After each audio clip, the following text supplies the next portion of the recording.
Hello बच्चों, कैसे हैं आप सब। आशा करती हूँ कि आप स्वस्थ होंगे, मस्त होंगे और अपनी पढ़ाई में व्यस्त होंगे।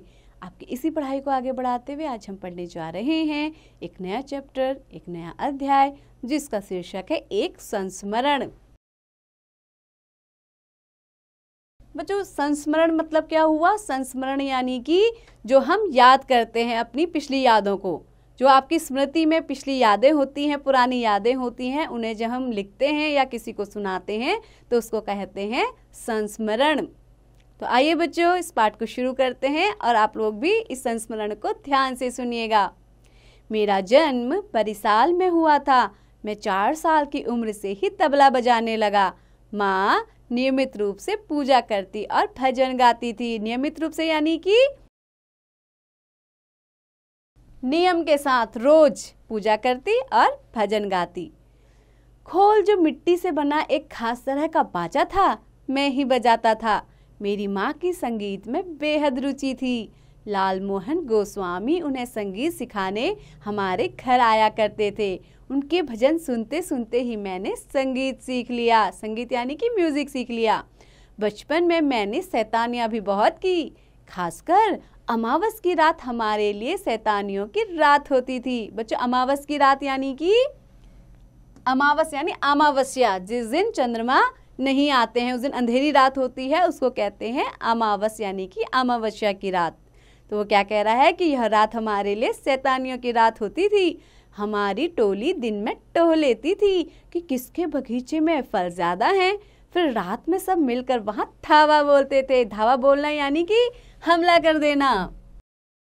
11 साल की उम्र में ही मैं क्रांतिकारियों के संपर्क में आ गया था। क्रांतिकारी यानी कि जो देश के लिए क्या कर रहे थे, क्रांति कर रहे थे, देश की आज़ादी के लिए लड़ाई लड़ रहे थे। पर मैं क्रांतिकारी दल में सक्रिय रहने के साथ साथ पढ़ाई में भी अव्वल रहता था। अव्वल यानी कि आगे रहता था।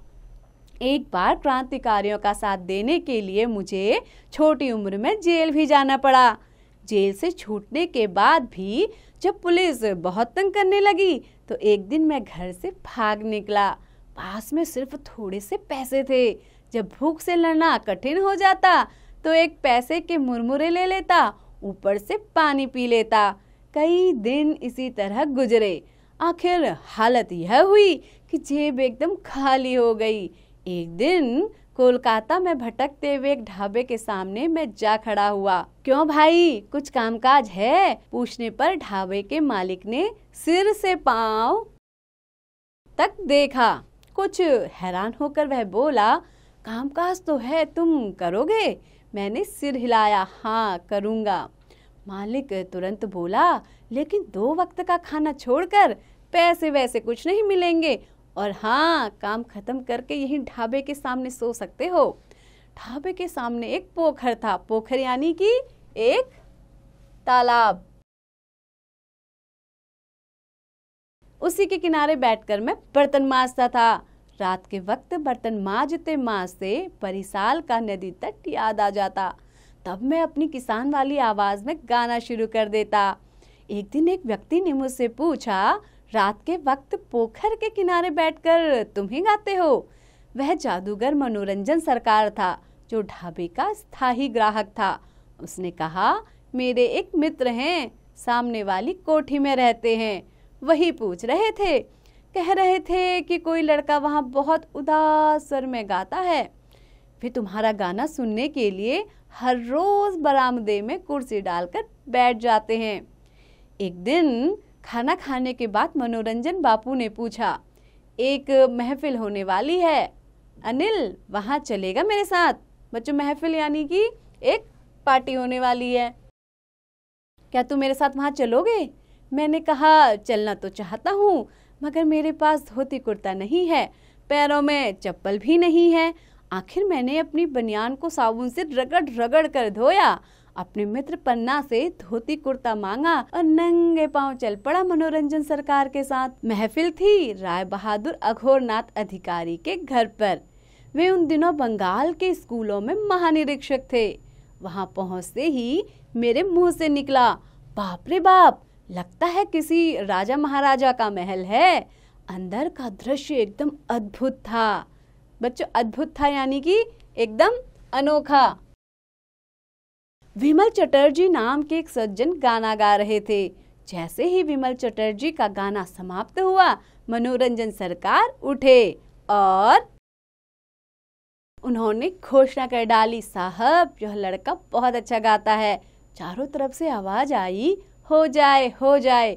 मुझे अपना आत्मविश्वास डगमगाता दिखाई दिया, मगर चारों तरफ से हो जाए की फरमाइश के बाद अब गाने के सिवा कोई और चारा नहीं था। जितने देवी देवताओं को स्मरण कर सकता था सबको मन ही मन मैंने प्रणाम किया। फिर एकाएक माँ काली का एक भजन गाना शुरू कर दिया। फिर मैंने एक और भजन गाया। इसका अनोखा असर हुआ। भजन पूरा होते ही जतेंद्र मोहन महाशय ने मुझे गले लगा लिया। कुछ देर बाद खाना परोसा गया। बड़ी थाली में 36 प्रकार के व्यंजन थे। मेरी समझ में नहीं आ रहा था कि क्या खाऊं और क्या छोड़ूं। मैं चलने लगा तो अघोर बाबू ने अलग बुलाकर पूछा, कहाँ रहते हो? बात को नाटकीय मोड़ देते हुए मैंने कहा, बताऊंगा तो आप कहेंगे कि डायलॉग बोल रहा है। उनके आग्रह करने पर मैंने कहा, जिस ढाबे में काम करता हूँ वहीं उसके बाहर सो जाता हूँ। समझ लीजिए फुटपाथ पर, न नीचे चादर न सिर पर छत। देख रहे हैं ना, मेरे पैरों में चप्पल भी नहीं है। तुम्हारे गायन से मैं प्रभावित हुआ हूँ। तुम ऐसा करो, हमारे घर आ जाओ। ऊपर बरसाती में तुम्हारे रहने की व्यवस्था कर दूंगा, उन्होंने प्यार से कहा। मेरे दिमाग में कितने ही विचार बिजली की तरह कौंध गए। मैं तपाक से बोला, मुझे कब क्या करना पड़ेगा? तुम्हारे स्वाभिमान को मैं ठेस नहीं पहुंचाऊंगा। तुम यहाँ रहोगे, यहाँ खाना खाओगे, उसके बदले तुम्हें 2 काम करने होंगे। मैं बोला, कुछ नहीं, सिर्फ उनकी तरफ देखता रहा। अघोर बाबू ने बात आगे बढ़ाई। मेरा बेटा ढाका में पोस्ट मास्टर जनरल है। उसके बच्चे मेरे पास रहते हैं, एक पोता और एक पोती। दोनों छोटे हैं।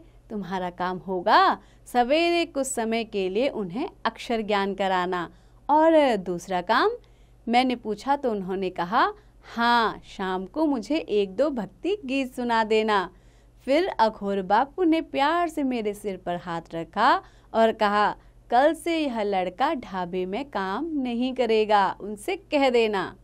तो बच्चों, आपने देखा कि कैसे एक गरीब लड़के ने अपने आवाज़ के बल पर एक बहुत ही अच्छे इंसान के घर में रहने के लिए जगह पाली और साथ ही साथ काम भी पा लिया।